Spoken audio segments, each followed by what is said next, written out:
Et même quand vos rêves paraissent enfin se réaliser, que votre cœur vibre si fort, la joie, l'amour, la paix, l'harmonie, tout peut s'effondrer en un instant.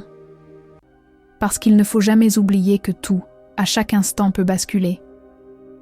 Qu'il n'existe pas d'endroit où cette paix soit si parfaitement inatteignable, ailleurs que dans votre propre cœur.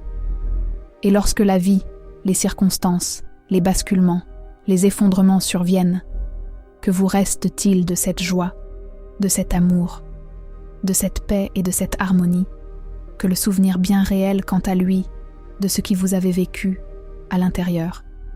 Et les circonstances, tout comme le reste, ne sont pas immuables. Elles sont un perpétuel recommencement.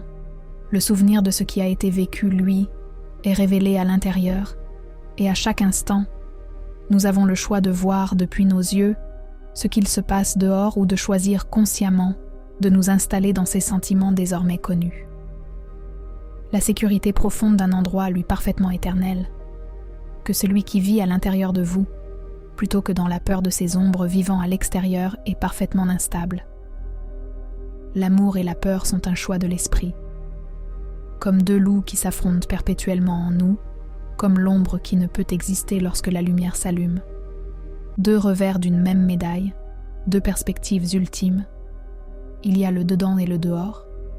L'existence vécue est un reflet de ce qui se vit à l'intérieur, quelque part, dans l'innommable.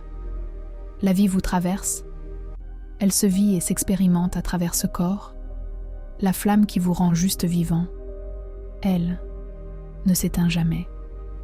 Elle est bien au-delà de vos yeux, bien au-delà de vos oreilles, et son intensité n'a pas de mesure, sa vastitude pas de limite, et son reflet, parfaitement, aucune substance.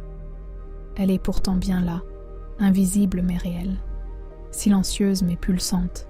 Juste votre cœur bat, vos yeux voient et vos oreilles entendent. Mais vous, qui êtes-vous vraiment ?